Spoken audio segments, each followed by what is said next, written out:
Sekali lagi kami ucapkan selamat bertemu bagi saudara sekalian yang sudah bergabung dengan kami di Jemaat Fisdak untuk acara ibadah kita pada saat ini. Seperti biasa, kita akan mempelajari sekolah Sabat, kita akan pertama-tama mendengarkan satu lagu pujian dan kemudian satu doa buka yang akan dibawakan oleh Ketua Jemaat Fisdak, Ketua Angli Lalaki. Silakan deh untuk lagunya.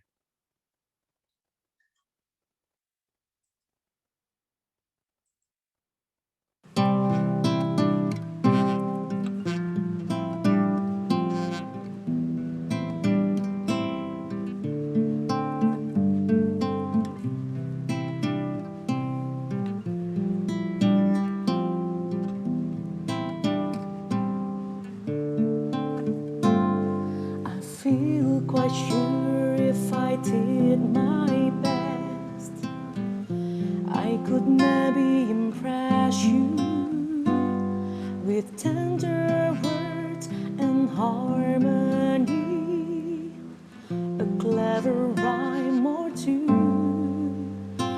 But if all I've done in the time we've shared is turn your eyes on me, then I failed at what I've been called to do. There's someone else I want you to see. Will you love Jesus more when we go our different ways? When this moment is a memory, will you remember His face? Will you look back and realize you sense His love more than you did before? I prayed for nothing less than for you to love Jesus more.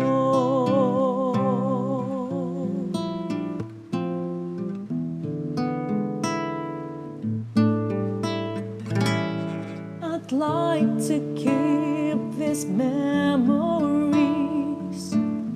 in frames of gold and silver, and reminisce a year from now about the smiles we've shared.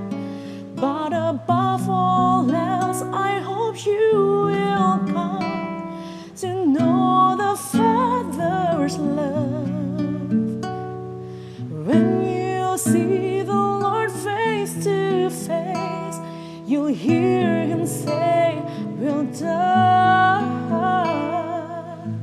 Will you love Jesus more when we go our different ways? When this moment is memory, will you remember His face? Will you look back and realize you sense His love more than you did before? I prayed for nothing less than for you to love Jesus more. Will you love Jesus more when we go our different ways? When this moment is memory, will you remember His face? Will you look back and realize you sense His love more than you did before? I prayed for nothing less than for you to love Jesus more. I prayed for nothing less than for you to love Jesus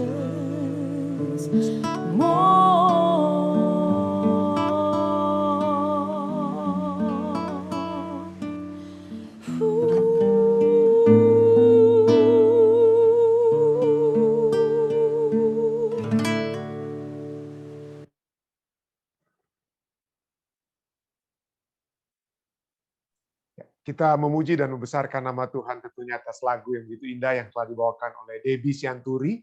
Debbie yang selalu menyumbangkan lagu-lagu pujiannya kepada kami di Jemaat Fisdak. Kami mengucapkan terima kasih. Satu lagu yang tadi dia nyanyikan membawa kita untuk lebih mengajak kita untuk lebih mencintai Tuhan. Khususnya di tengah-tengah masalah-masalah kehidupan tentunya yang kita sering alami dalam kehidupan kita saat ini. Baik, untuk memulaikan acara kita, saya undang sekali lagi Ketua Angli Lalaki untuk dapat membuka dalam doa. Silakan, Ketua Angli. Mari kita satu dalam doa. Bapa kami yang ada di dalam kerajaan surga, Bapa yang penuh kasih, bila mana kami akan mempelajari akan firman-Mu, kami mengundang akan kehadiran-Mu. Curahkanlah Roh Kudus di tengah-tengah masing-masing kami. Hamba Tuhan, Pendeta Stephen Rantung yang akan membagikan akan firman-Mu. Ketika kami mempelajari bersama-sama, itu dapat menolong kami untuk lebih setia dan lebih dekat kepada Tuhan dan mau berjalan setuju dengan kehendak Tuhan.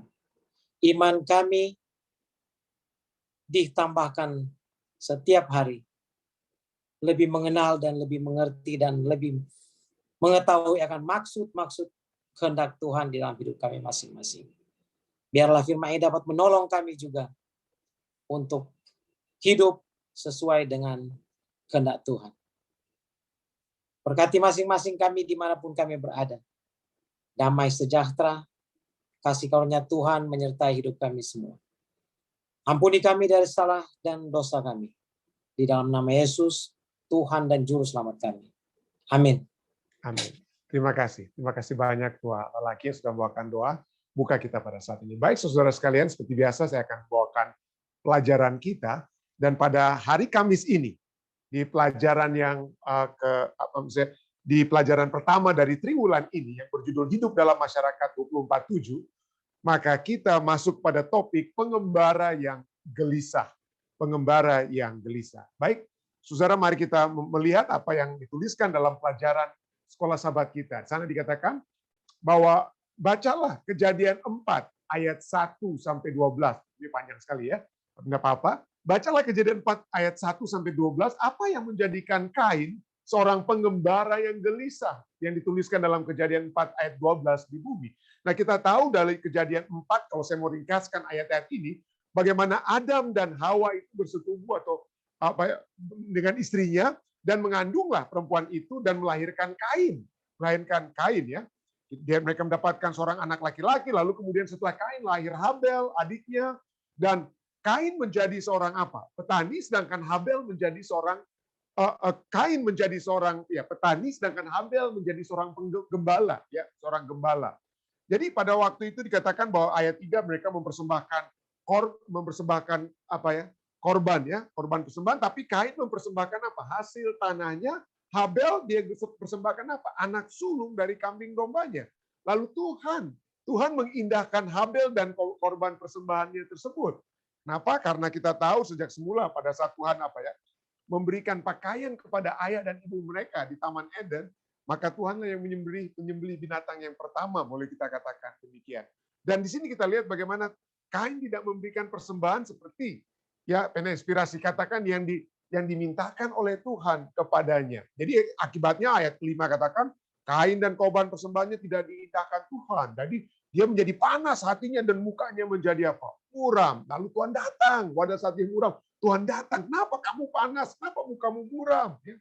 Tapi itulah, Tuhan amarkan, jangan sampai kamu berbuat dosa. Ya. Dosa sedang mengintip di depan pintu, ayat yang 7 katakan.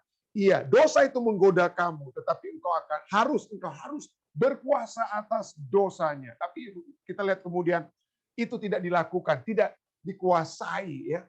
Panas hati, kemarahan itu tidak dikuasai oleh Kain. Lalu adiknya dikatakan, mari kita pergi ke padang. Ya. Di padang tiba-tiba Kain memukul Habel, adiknya, lalu membunuh dia. Lalu kemudian datang kembali Tuhan kepada ayat 9. Firman Tuhan kepada Kain, di mana Habel adikmu? Lalu dia dengan kasar dia, emangnya saya ini penjaga adik saya. Ya. Apa yang kamu perbuat? Darah adikmu dikatakan berteriak kepada aku. Dengan kata lain, itu Tuhan memberikan figure of speech. Ya. Bagaimana ini apa? Tuhan mengetahui apa yang terjadi. Lalu kemudian Ayat 11, maka sekarang terkutuklah engkau, terbuang jauh dari tanah yang mengangakkan mulutnya untuk menerima darah adikmu itu dari tanganmu. Lalu ayat 12, apabila engkau mengusahakan tanah itu, maka tanah itu tidak akan memberikan hasil sepenuhnya lagi kepadamu. Engkau menjadi seorang pelarian dan pengembara di bumi. Nah, pelajaran sahabat kita jelaskan bahwa teks Alkitab tidak secara gamblang menyatakan mengapa Allah mengindahkan Habel dan persembahannya, tetapi tidak mengindahkan Kain dan persembahannya. Kenapa tidak diterima dalam Kejadian 4 ayat 4-5? Tapi kita tahu kenapa. Kenapa?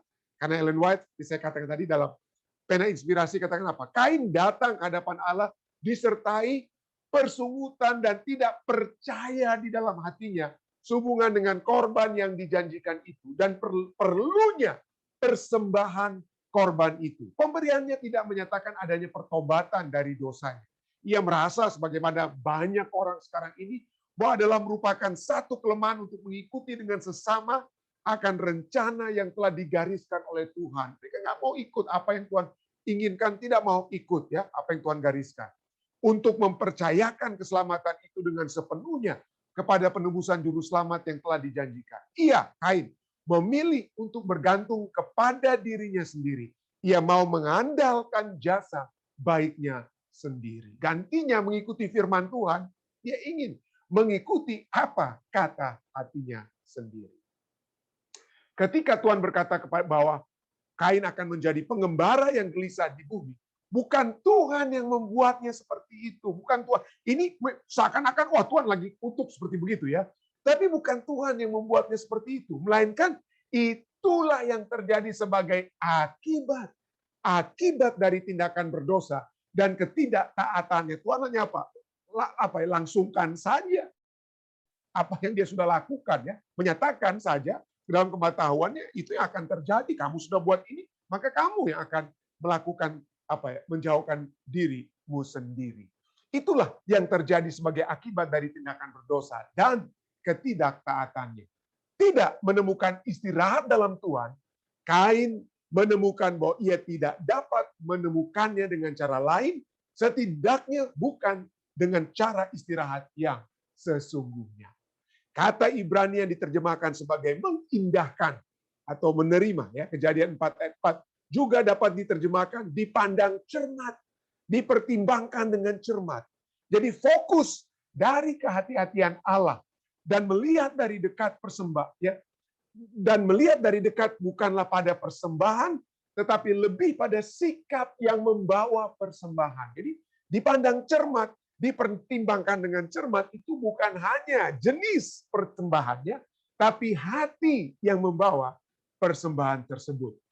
Penolakan Allah atas persembahan buah atau hasil bumi dari Kain bukanlah reaksi sewenang-wenang dari Allah yang berubah-ubah. Tidak. Sebaliknya, ini menggambarkan proses mempertimbangkan dan menimbang karakter, menimbang sikap dan motivasi orang yang membawa persembahan secara hati-hati. Ini adalah contoh yang baik dari pemeriksaan penghakiman. Bacalah Kejadian 4 ayat 13-17. Dan jelaskan reaksi Kain terhadap penghakiman Allah. Jadi kata Kain pada saat Tuhan katakan, kau akan menjadi pengembara. Kain katakan, hukumanmu itu lebih besar daripada yang dapat kutanggung.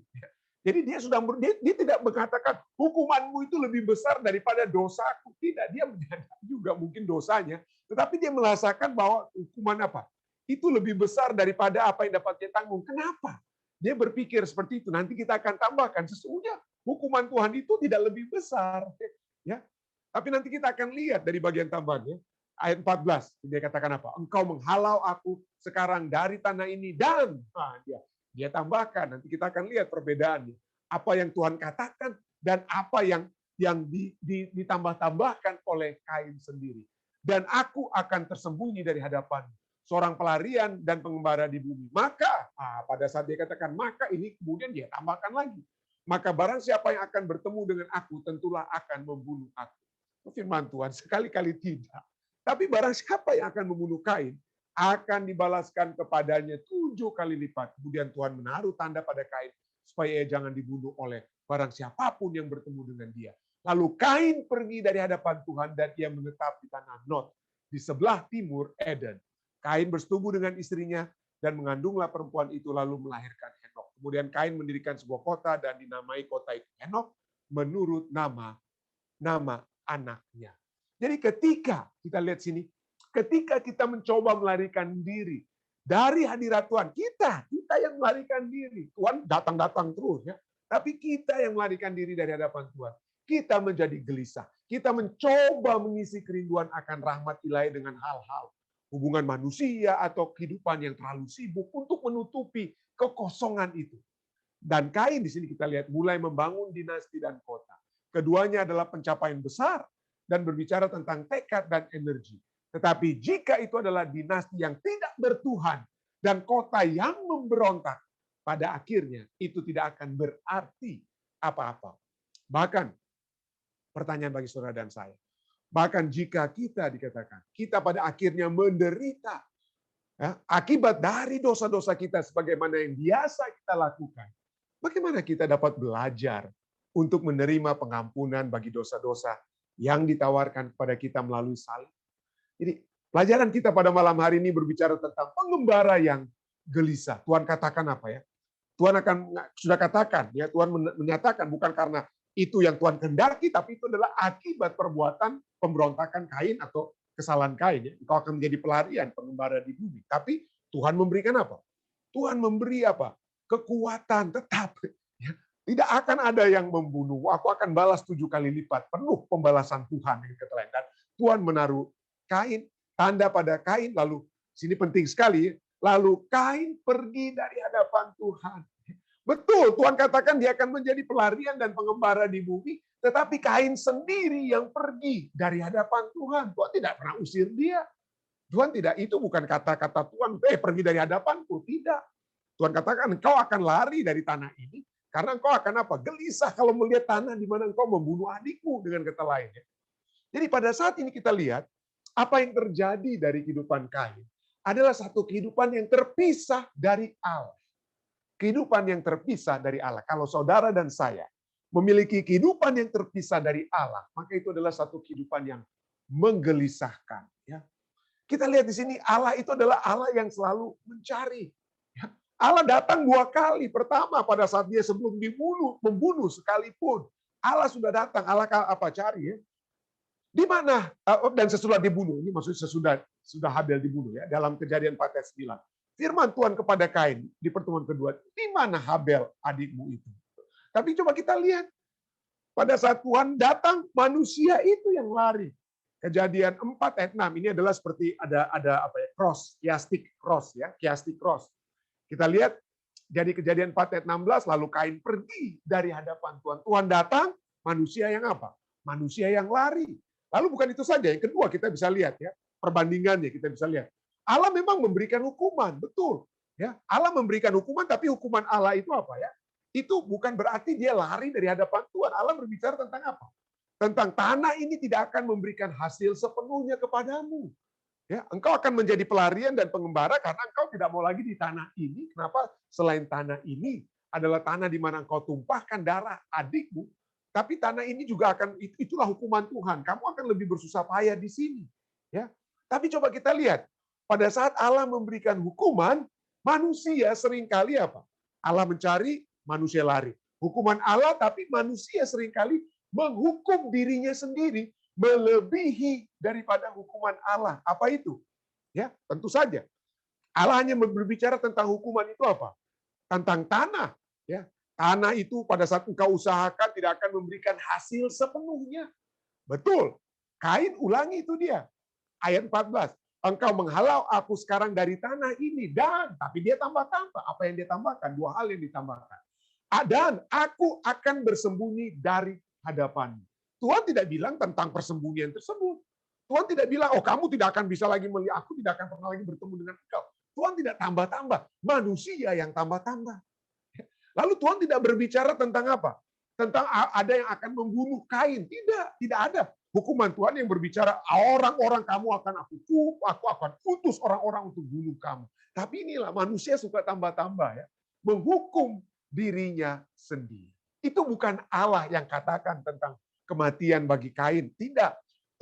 Tentang hadirat Allah dengan Kain itu tidak. Allah tidak hukum dia apa ya? Allah menyembunyikan wajahnya, tidak. Kain yang lari dari apa? Dari hadapan Tuhan. Nah, kalau kita lihat secara konsisten ajaran Alkitab berbicara tentang Allah yang selalu memberi rahmat bahkan kepada orang yang berdosa sekalipun. Siapa yang boleh dikatakan berdosa pertama kali sebelum Kain? Ayah mereka, ayah dan ibu mereka, ya. Adam dan Hawa. Tapi di sini kita lihat rahmat itu selalu Tuhan berikan. Tuhan yang cari, Allah yang mencari. Kejadian 3 ayat 9. Tuhan memanggil manusia dan berfirman kepadanya, "Di manakah engkau?" Tuhan mencari Adam dan Hawa, "Di mana engkau?" Dan di sini kata di mana ini juga saat Tuhan datang kedua kali kepada Kain, dia katakan apa? Di mana Habel, adikmu itu? Tuhan tahu Habel sudah mati kan? Tuhan sudah tahu Habel sudah mati. Ya. Tapi dia sekarang yang dia mau cari itu di mananya itu bukan Habelnya. Di mana sekarang pengakuanmu, Kain? Di mana pertobatan yang dapat datang darimu? Tuhan datang bukan untuk mencari Habel. Habel sudah mati. Yang Tuhan cari itu Kain. Ya, jadi dengan kata lain, lebih tepat itu dengan kata Tuhan kalau mau langsung saja, Tuhan akan bilang, di mana kamu Kain? Apa yang kamu telah perbuat?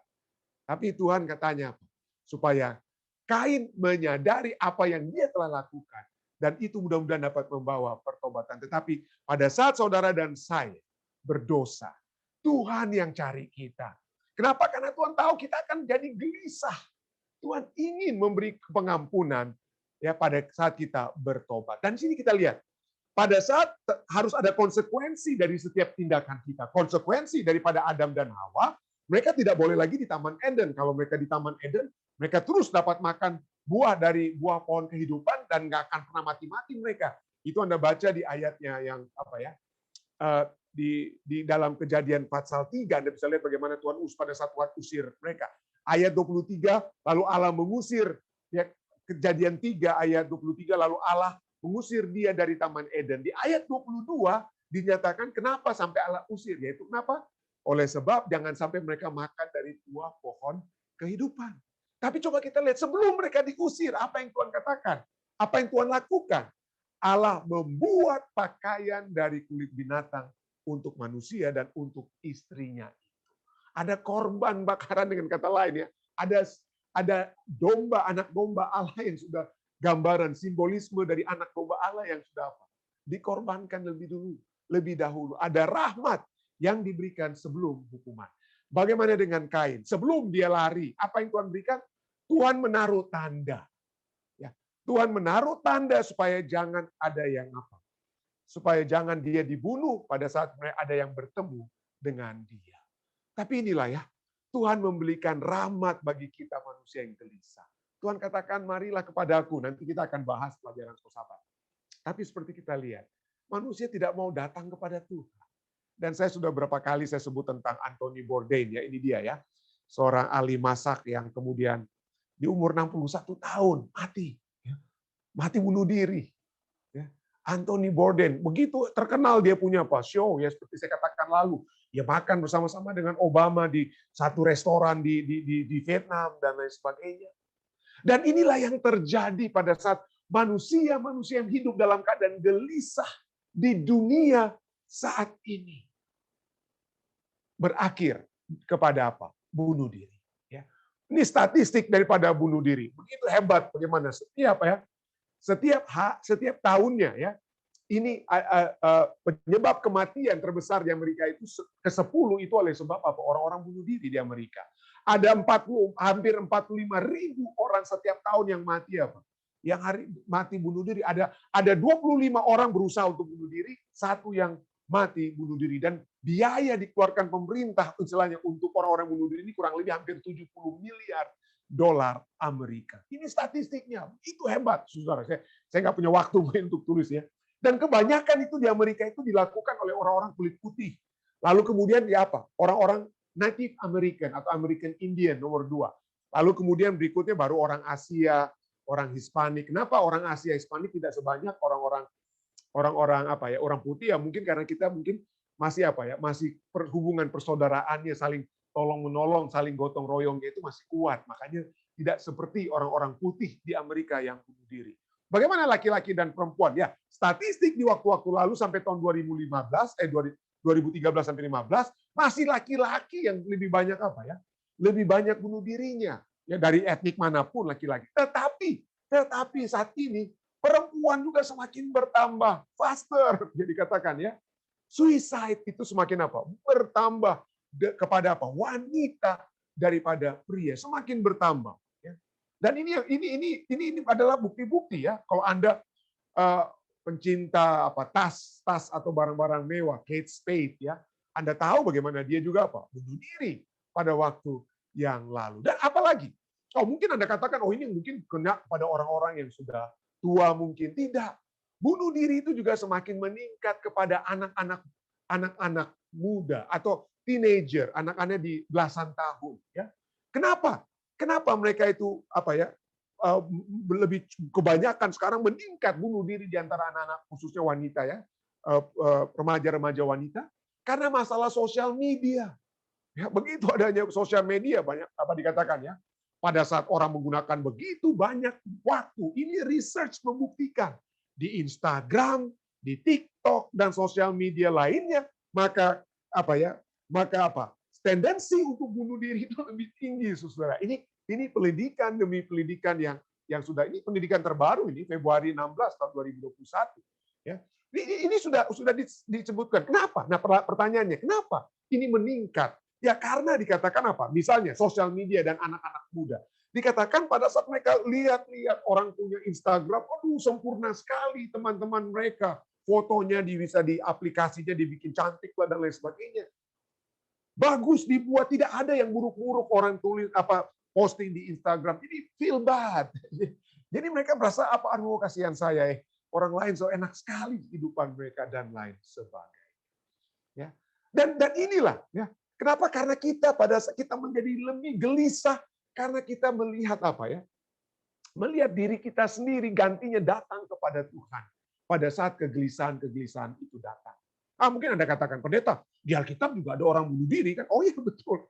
Di Alkitab itu minimal ada 6 orang yang secara langsung dikatakan bunuh diri ya. Samson mungkin dia bunuh diri tapi dalam tugas apa ada misi untuk membunuh orang Filistin ya. Filistin. Tapi ada 6 orang, Abimelek, dia bunuh dengan pedang, Raja Saul, dia bunuh dengan pedang, lalu yang pembawa pedangnya dan Raja Saul dari Saul dia bunuh diri juga, Ahitofel bunuh diri, dia gantung, Zimri, dia bakar dirinya, Yudas murid Yesus dia gantung diri. Jadi memang betul ada di Alkitab, tapi kalau kita lihat orang-orang ini 1 sampai 6 ini karakter mereka itu memang orang-orang yang tidak dekat dengan Tuhan. Atau orang-orang yang lari seperti Yudas yang tidak mau terus-menerus dekat dengan Tuhan. Mereka lah yang lari dari Tuhan. Dan Alkitab tidak menginginkan ini menjadi satu jalan keluar pada saat kita menghadapi kegelisahan hidup. Ya, ada 3 poin penting dapat kita lihat yang menyatakan bahwa bunuh diri itu dosa, saudara ya. Itu pertama melawan perintah Allah. Keluaran 20:13 katakan jangan membunuh. Itu juga melawan satu pernyataan bahwa Allah lah pemberi dan pengambil kehidupan. Allah lah yang memberi dan mengambil. Dia memiliki hak. Saudara dan saya tidak memiliki hak tersebut. Tidak memiliki hak tersebut. Mazmur 31 ayat 15-16 katakan, tetapi kepadamu aku percaya Tuhan. Aku berkata, Engkaulah Allahku. Masa hidupku ada di dalam tanganmu. Di dalam tangan Tuhan, bukan di dalam tangan saya sendiri untuk bunuh diri. Tidak. Ya, Allah pemberi pengambil kehidupan. Ayub berkata, Tuhan yang memberi, Tuhan yang mengambil. Terpujilah nama Tuhan. Jadi Tuhan yang memberi, Tuhan yang mengambil. Jangan saya yang mengambil. Jangan saya mengambil nyawa saya sendiri. Yang ketiga, kalau kita bunuh diri itu berarti kita pikir, aduh, saya nggak ada lagi dapat saya bergantung. Kita tidak mau bergantung pada Tuhan. Kita pikir kita mau bergantung ke tiang yang kita mau tali yang kita buat sendiri untuk gantung diri. Kita jangan gantung diri. Kita harus bergantung kepada Tuhan. Bukan gantung diri, tapi bergantung kepada Tuhan. Kita harus memiliki tindakan di dalam iman. Tetapi pada saat orang bunuh diri, itu adalah satu tindakan di luar iman. Roma 14 ayat 23 katakan, segala sesuatu yang tidak berdasarkan iman adalah dosa. Saya tahu, saya percaya kita semua mungkin memiliki beban-beban kehidupan. Kita memiliki beban-beban kehidupan. Saya tidak harus membawa research ya. Tidak harus bawa research ataupun kutipan, tapi pada saat kita mengakhiri beban kehidupan kita dengan menggantung diri, gantinya bergantung kepada Tuhan, maka Anda bukan hanya telah membunuh diri sendiri, tetapi mungkin keluarga, kekasih-kekasih Anda itu juga akan merasa begitu hebat penderitaan mereka oleh sebab keputusan yang salah mungkin yang Anda telah ambil. Tentu saja seperti saya katakan, ada banyak kegelisahan dalam kehidupan kita. Di Alkitab ada tokoh-tokoh yang gelisah dan menyatakan kegelisahan mereka. Salomo berkata, aku membenci hidup karena aku menganggap menyusahkan apa yang dilakukan di bawah matahari. Banyak kesusahannya. Raja Salomo sendiri dikatakan dalam Pengkhotbah 2:17, aku membenci hidup susah, hidupku susah. Elia, pada saat dia berada dia dikejar-kejar oleh Izebel, orang Ratu Izebel. Dia katakan dia dalam padang pelariannya, dia duduk di bawah sebuah pohon arar, 1 Raja-Raja 19:4. Kemudian ia ingin mati. Katanya, dia berkata apa? Cukuplah itu sekarang ya Tuhan. Ambil nyawaku. Ingin mati dia. Memang gelisah kehidupan Elia. Lalu Yunus juga. Matahari terik datang kepadanya. Ya. Matahari itu menyakiti kepala Yunus, lalu rebahlah ia lesu dalam Yunus 4:8 dan berharap supaya mati. Ingin mati saja. Lebih baik aku mati, dia katakan. Lebih baik aku mati daripada hidup. Itu Yunus. Rasul Paulus, Perjanjian Baru. 2 Korintus 1:8 katakan, sebab kami mau, saudara-saudara, kamu tahu akan penderitaan yang kami alami di Asia Kecil. Beban yang ditanggungkan atas kami begitu besar. Dan begitu berat sehingga kami telah putus asa juga akan hidup kami. 2 Korintus 1:8. Tapi apa yang membedakan 4 contoh yang saya bawakan ini dengan 6 contoh yang memang betul-betul bunuh diri?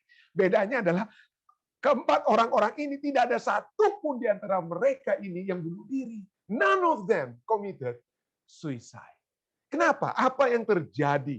Apa yang menyebabkan mereka itu tidak gelisah, walaupun itu adalah satu hal yang harus kita hadapi. Tapi mari kita lihat apa yang juga mereka katakan selain menyatakan keinginan mereka kalau bisa, waduh matilah saya. Ya. Apa yang mereka katakan? Salomo, dia katakan aku membenci hidup. Tapi apa yang dia katakan di akhir hidupnya? Dalam Pengkhotbah 12:13, akhir kata dari segala yang didengar ini ialah takutlah akan Allah dan berpeganglah pada perintah-perintahnya.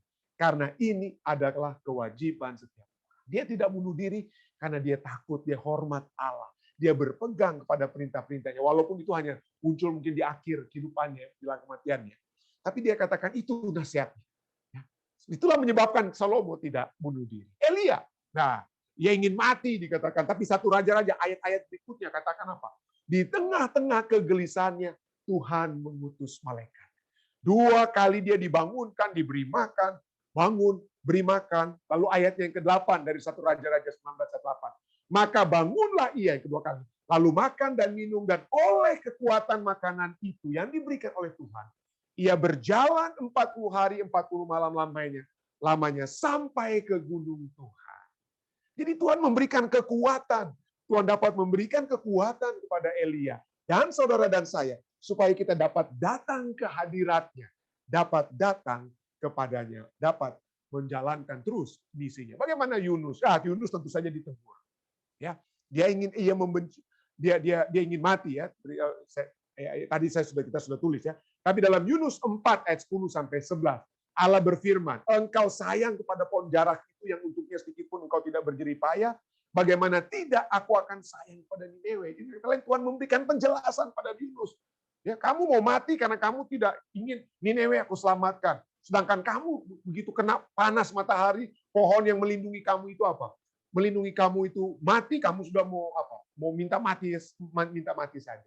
Tapi Tuhan katakan, aku sayang kepada orang Niniwe. Aku telah menyayangi engkau, dengan kata lain. Engkau telah keluarkan dari perut ikan, aku telah berikan kesempatan hidup kepadamu. Jadi pada saat kita gelisah, Tuhan dapat menegur dan memberikan apa? Dan memberikan nasihat kepada kita. Bagaimana dengan Paulus? Paulus sudah berkata tadi ya, kami telah putus asa juga akan hidup kami. Tapi apa dia katakan dalam 1 Korintus 1 ayat 9, 2 Korintus 1 ayat 9, hal ini terjadi supaya kami jangan menaruh kepercayaan pada diri kami sendiri. Poinnya begini, saudara. Kalau saudara dan saya melihat beban-beban kehidupan, bil-bil yang tidak terbayar, anak-anak yang mungkin tidak lagi menurut kehendak kita, yang sudah durhaka, orang-orang yang menyakiti saudara dan saya, kita berada dalam kegelisahan hidup. Tapi ini mungkin, seperti Rasul Paulus, mari kita berkata, mungkin ini Tuhan izinkan. Ya itu mungkin bukan kehendak Tuhan, itu kehendak setan ya. Seperti Ayub, itu setan yang buat dia kacau. Tapi ini kita katakan apa? Supaya Tuhan izinkan supaya kita jangan menaruh kepercayaan pada diri sendiri, tetapi hanya kepada Allah yang membangkitkan orang-orang mati. Supaya kita lebih beriman. Dan inilah sebabnya Rasul Paulus dapat berkata dalam 2 Timotius 4 ayat 7, aku telah mengakhiri pertandingan yang baik, aku telah mencapai garis akhir, dan aku telah memelihara iman, walaupun gelisah, walaupun minta-minta ampun, istilahnya, hampir-hampir mati dan lain. Tapi dia tidak menyerah. Dia sampai ke garis akhir, dan telah memelihara iman. Tidak heran, Markus 13 ayat 3 sudah menyatakan, orang yang bertahan sampai kesudahannya, ia akan apa? Ia akan selamat. Ketahuilah saudara, ya kita mungkin gelisah saat ini. Kita mungkin ada dalam masalah saat ini. Hidup kita kembang kempis, hampir mati saat ini. Tapi ketahuilah rencana-rencana Tuhan bagi kita itu adalah masa depan yang penuh harapan. Dan kalau supaya saudara dan saya tidak gelisah, ini jalan keluar. Ini kuncinya. Yesaya 30 ayat 15 katakan, sebab beginilah firman Tuhan Allah yang Maha Kudus, Allah Israel, dengan bertobat dan tinggal diam. Bertobat, tinggal diam dalam Tuhan. Kamu akan diselamatkan dalam tinggal tenang dan percaya kepada Tuhan. Terletak kekuatan saudara dan saya. Mazmur 42 ayat 12. Mengapa engkau tertekan, hai jiwaku? Dan mengapa engkau gelisah di dalam diriku? Dan mengapa engkau gelisah dalam diriku? Berharaplah kepada Allah, sebab aku bersyukur lagi kepadanya, penolongku dan Allahku. Saya berdoa, kiranya kita semua, saudara dan saya, yang seringkali menghadapi tantangan-tantangan kehidupan, kita tidak selalu gelisah, tapi kita dapat selalu datang kepada dalam Tuhan, percaya kepadanya, beristirahat, minta tolong Tuhan berikan istirahat malam, minta tolong Tuhan berikan izin kepada pemimpin perusahaan supaya Anda dapat apa? Diizinkan beristirahat, tidak bekerja pada hari Sabat, hari ke-7. Supaya Anda memiliki apa? Anda kembali dapat diisi dengan iman. Iman lebih dikuatkan. Dan dengan demikian, kita tidak akan gelisah. Melainkan memperoleh ketenangan yang Tuhan sudah siapkan. Berikan kepada masing-masing kita. Saya bawa ini dalam nama Yesus. Amin.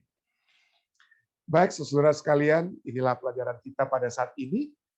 Jika ada mungkin tambahan ataupun pertanyaan sehubungan dengan pelajaran kita pada saat ini seperti biasa dari melalui Zoom ya. Dapat saya lihat, silakan jika ada tangan-tangan yang dapat diangkat. Ada kira-kira sehubungan dengan pelajaran kita saat ini. Om Didi, dia bilang, how did Abel and Cain know how to sacrifice? Was it Adam that teach how?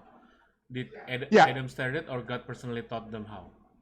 Kalau kita lihat dari pena inspirasi, tentu saja kalau dari Alkitab kita bisa melihat bagaimana korban boleh dikatakan ya, korban pertama itu mungkin Tuhan sudah bawakan di Taman Eden pada saat apa ya?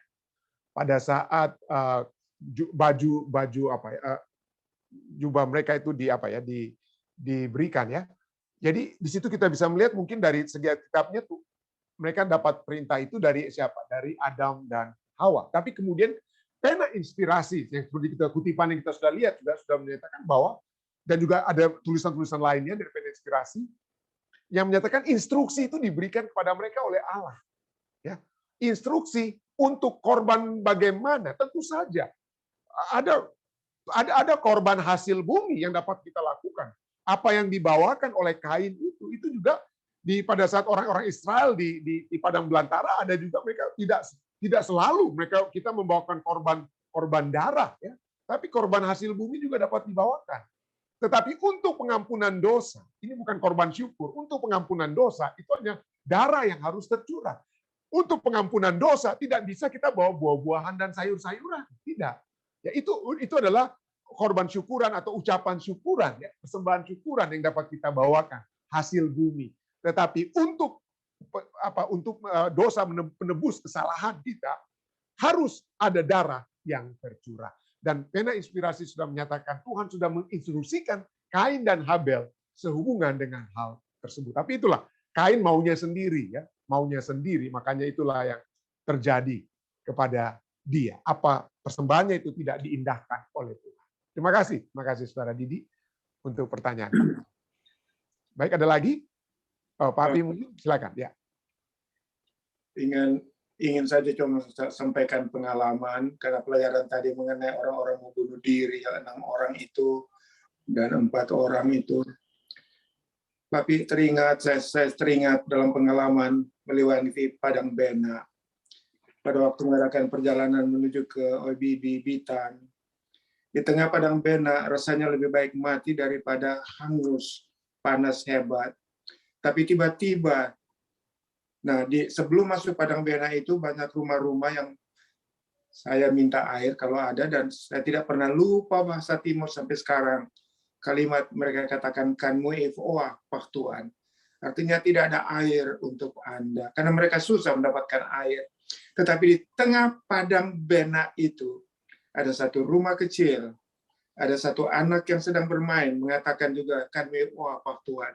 Tapi ibu mendengar, lalu ia katakan, nak, dalam bahasa Indonesia, saya ada satu cangkir air itu cangkirnya ini dari susu. Dari kaleng susu. Dia berikan saya air satu cangkir, dan dengan air ini saya bisa keluar dari Padang Bena, tiba di seberang dengan selamat. Dan saya bertanya, siapa yang membangun rumah di tengah Padang Bena? Mereka katakan impossible. Tidak mungkin orang membangun rumah di Padang Bena. Dan untuk itu saya sangat bersyukur. Nanti di surga akan bertanya, siapa malaikat ibu ini yang memberikan saya air secangkir ini. Memang perasaan lebih baik selesai saja. Tetapi Tuhan memberikan pertolongan. Dan inilah yang kami alami, Mami dan hambamu di dalam perjalanan pelayanan sampai sekarang ini. Amin. Okay, thank you. Thank you. Terima kasih. Baik, terima kasih. Ya. Ada lagi yang lainnya? Om Rain mungkin. Terima kasih, sudah cukup jelas pekabarannya. Amin. Ya. Makasih. Bagaimana, ada lagi pertanyaan mungkin dari Zoom yang lainnya atau dari live stream deh? Sudah tidak ada tambahan atau pertanyaan, Pendeta? Oke.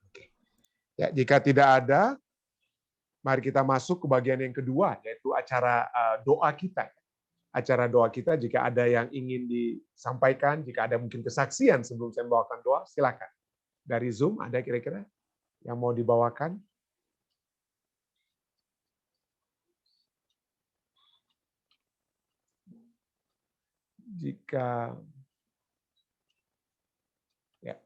Jika tidak ada, bagaimana dari live stream deh?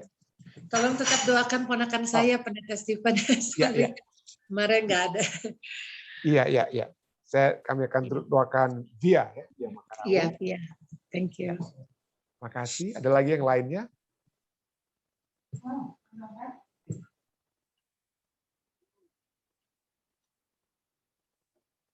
Ya, jika tidak ada dari Zoom, bagaimana dari live stream deh? Dari Tante Erna katanya terima kasih atas doa-doanya, operasi yang dia jalani berjalan dengan baik. Amin. Lalu dari Tante Sylvia Abutan katanya tolong doakan saudara Yosi Manopo yang baru saja adiknya meninggal dunia. Oh, saudara Yosi Manopo, ya. Adik dari saudara Yosi. Lalu dari Ibu Paula Menembu, katanya tolong doakan anak-anak dan cucu yang ada di Jakarta dan juga anaknya Prilly yang ada di Bekasi. Semoga semuanya dalam pemeliharaan Tuhan. Oke. Prilly ya, Prilly. Iya. Lalu dari Ibu Nisha Dumas, katanya tolong doakan anaknya Sharon yang sedang demam dan pilek, pendeta. Ibu siapa? Nisha Dumas.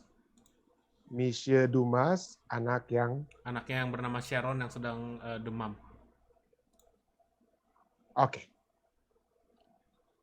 Ada lagi? Sudah, pendeta. Ya. Oke, jika tidak ada lagi saudara sekalian, kita akan bersatu dalam doa, dan saya mengajak mungkin jika ada juga kesempatan yang dapat saudara-saudara sekalian juga luangkan, jika yang seperti disampaikan Dedek, mungkin kita juga dapat bawakan. Semakin banyak yang berdoa dengan pokok-pokok doa yang dibawakan ini, tentunya akan semakin memberikan kekuatan juga bagi mereka yang didoakan, juga bagi kita yang mendoakan mereka. Jadi saya mengundang juga saudara yang sudah mendengar apa yang telah disampaikan tadi, yang sudah disampaikan saat ini, maka kita akan mendoakan juga di tempat kita tentunya nantinya masing-masing. Baik saudara sekalian, mari kita bersatu dalam doa. Bapa yang menukasi dalam takhta kerajaan surga, kami datang kepadamu bersyukur Tuhan. Karena seringkali kami juga adalah pengembara-pengembara yang gelisah. Kami seringkali hilang. Mungkin kami tidak ada yang melihat kami hilang, tetapi kami hilang dalam hubungan kami dengan Engkau, dalam hubungan kami dengan sesama. Tekanan-tekanan kehidupan yang selalu memberikan tekanan yang begitu hebat, yang seringkali menyebabkan ada umat-umat manusia yang memutuskan untuk mengakhiri kehidupan mereka. Dijauhkanlah kiranya itu dari kehidupan kami, Tuhan. Biarlah kami dapat selalu percaya kepadamu. Kami selalu bergantung kepadamu, Tuhan. Dan melihat bahwa dalam segala sesuatu yang kami alami di dunia saat ini, akan selalu ada terang di balik terowongan kegelapan hadapi. Selalu akan ada terang. Karena semua rancangan-rancangan bukanlah rancangan untuk mencelakakan kami. Untuk membuat kami selalu gelisah dalam kehidupan ini. Tanpa ada kesempatan untuk bernafas atau beristirahat. Engkau menginginkan kami memiliki kehidupan yang penuh. Dan oleh sebab itulah Engkau datang seperti yang Engkau sudah nyatakan dalam kitab Yohanes 10 ayat 10. Tuhan, kami percaya. Oleh sebab itu biarlah kekuatan-Mu selalu menjadi bagian kami. Biarlah firman-Mu ini akan selalu memberikan kekuatan yang kami butuhkan ini, Tuhan. Dan biarlah kami selalu meluangkan waktu untuk mendengarkan, merenungkan, mempercayai, dan menghidupkan firman itu di dalam kehidupan kami. Pada saat ini kami datang bersyukur bersama-sama dengan Ibu Erna kawan yang telah menjalani operasi matanya dengan tidak kurang suatu apapun. Kami berdoa kiranya Tuhan akan selalu terus-menerus memberikan kekuatan kesehatan yang pasti kepadanya. Kami percaya Tuhan bahwa Tuhan juga akan menuntun saudari Silvana Masi dan juga Joel yang akan menjalani vaksin COVID yang pertama besok. Tuhan akan juga memberikan satu kelegaan kepada saudari Silvana Masi Londa dan Joel, sehingga dalam kehidupan mereka tidak akan ada lagi hal-hal yang tidak diinginkan terjadi, khususnya di masa pandemik ini. Dan secara khusus, hamba-Mu ingin berdoa bagi seluruh umat-umat Tuhan yang ada di Indonesia, yang bergumul dengan begitu hebat pada saat ini dengan COVID-19. Tuhan, biarlah damai surga dapat terus menjadi bagian mereka. Biarlah dengan iman itu, percaya kepada Engkau itu dapat memberikan kekuatan juga bukan hanya dari segi kerohanian, tetapi juga kekuatan tubuh ya yang akan melawan virus-virus yang menyerang tubuh mereka. Kami bersyukur Tuhan sudah memberikan kesehatan yang lebih baik kepada Ibu Syane Laloan, kepada Saudari Anet dan Bapak Ardo. Kami berdoa kiranya kesembuhan yang lebih sempurna dapat menjadi bagian mereka. Hal yang sama juga kami akan terus mendoakan Saudari Via Makarawung Tuhan dalam pergumulannya dengan COVID saat ini. Tuhan akan membantu Via sehingga dia akan keluar dari pandemik ini lebih kuat, lebih sehat dari sebelumnya. Kami juga terus berdoa bagi saudara-saudari kami yang selalu kami ingin bawakan dalam doa. Dengan masalah-masalah kesehatan mereka, kami ingin berdoa bersama Ibu Dumais bagi Dr. Freddy yang dalam keadaan sakit pada saat ini dengan hubungan dengan kidney-nya. Kami berdoa kiranya Tuhan akan memberikan kekuatan pada Dr. Freddy. Kami terus berdoa bagi Bapak Alden Sihota, Bapak Johan Tambu, Tante Yeni Poluan, Tuhan, Ibu Pendeta Paruntu, dan saudara-saudari kami lain yang selalu kami ingin sebutkan dari waktu ke waktu. Kiranya Tuhan akan selalu memberikan kekuatan kepada mereka. Bersama-sama dengan Ibu Nisha Dumas, kami ingin berdoa bagi anak yang bernama Sharon yang dalam keadaan demam saat ini. Tuhan, jamahlah Sharon. Berikanlah kekuatan kepadanya, kesehatan kepadanya, sehingga itu bukan hanya menjadi satu sukacita bagi Ibu Nisha Dumas, tapi menjadi kekuatan bagi kami semua. Kami juga berdoa bagi semua keluarga-keluarga yang ingin mendoakan keluarga mereka, Tuhan. Kami ingin berdoa bagi bersama-sama dengan Ibu Paula Manembu bagi anak-anak dan cucunya, khususnya anaknya Prilly di Bekasi, Tuhan. Kiranya penyertaan, penjagaan, berkat surga bukan hanya menjadi bagian Prilly, tapi juga menjadi bagian Ibu Paula Manembu. Kami juga terus berdoa, Tuhan, bagi Ibu bersama-sama dengan Ibu Sylvia Abutan yang mendoakan sahabatnya Bapak Yosi Manopo dalam pergumulannya, Tuhan, oleh sebab adik yang dia kasih, yang Tuhan sudah izinkan meninggal untuk beristirahat. Kami berdoa kiranya penghiburan surga itu akan selalu menjadi bagian Bapak Yosi Manopo, dan juga khususnya kekuatan iman dapat selalu menjadi bagian Bapak Yosi Manopo yang selalu hadir di acara ibadah kami. Biarlah kedekatan dengan Tuhan akan selalu membawakan kedamaian, sukacita yang pasti dari surga. Dan Bapak Yosi akan juga menerima Engkau sebagai juru selamat dan juru selamat pribadinya, Tuhan. Kami juga terus berdoa, Tuhan, bagi saudara-saudari kami lainnya. Kami berdoa bersama-sama dengan Ibu Ice yang mendoakan anaknya, Ronald Kwalean. Kami juga ingin berdoa bagi keluarga Sihotang, Tuhan, yang ada di jemaat Tuhan, di jemaat Fisdak. Kami berdoa, Tuhan, kiranya Tuhan akan selalu memberkati keluarga ini. Bapak Jaminten dan Ibu Ellen Foni, kiranya Tuhan akan memberkati mereka dalam segala usaha-usaha kehidupan mereka, pekerjaan yang dapat lakukan dan hal-hal lainnya. Pelayanan-pelayanan yang mereka lakukan. Kiranya Tuhan akan selalu memberkati Bapak Jaminten dan Ibu Foni. Berkati juga anak-anak mereka yang ada di California, Pierce dan Sherian, kiranya penyertaan surga juga akan menjadi bagian mereka. Hamba-Mu juga ingin berdoa bagi Tante Lili Pinontoan yang ada di Indonesia pada saat ini. Sukacita bertemu dengan Glenn dan Tina. Biarlah Tuhan juga akan lengkapkan pada saat Tuhan terus menjaga dia dari dan juga memberikan kesembuhan yang lebih sempurna kepadanya, Tuhan. Dan sehingga dengan demikian Ibu Lili akan terus menjadi saksi Tuhan untuk menyaksikan bagaimana kasih Tuhan telah berlaku kepada Ibu Lili. Bagaimana dia yang telah memperoleh mujizat kesembuhan yang Tuhan sudah berikan kepadanya. Kami terus juga berdoa, Tuhan, bagi semua umat-umat Tuhan yang sudah berbakti. Secara khusus, hamba-Mu ingin berdoa bagi Om Rain, sekali lagi Tante Evelyn, bagi Papi dan Mami, Bapak, dan Ibu Siregar, dan saudara-saudari kami lainnya yang sudah berbakti, hamba tidak sempat sebutkan satu persatu. Besertalah dengan kami semua, Tuhan. Besertalah dengan kami. Dan dibawalah kami berjalan bersama-sama dengan Engkau, dengan hikmat kebijaksanaan dari Roh Kudus, yang Roh Kudus akan terus berikan pada kami, hingga Maranatha. Inilah doa dan permohonan kami, Tuhan, yang hamba bawa hanyalah di dalam nama Yesus Kristus, Tuhan dan Juru Selamat menebus kami. Amin. Sekali lagi terima kasih banyak saudara sekalian yang sudah bergabung dengan kami. Sampai bertemu besok lagi di acara ibadah kita. Kiranya penyertaan surga menjadi bagian Anda semua. Stay safe, stay healthy. Tuhan memberkati kita semua.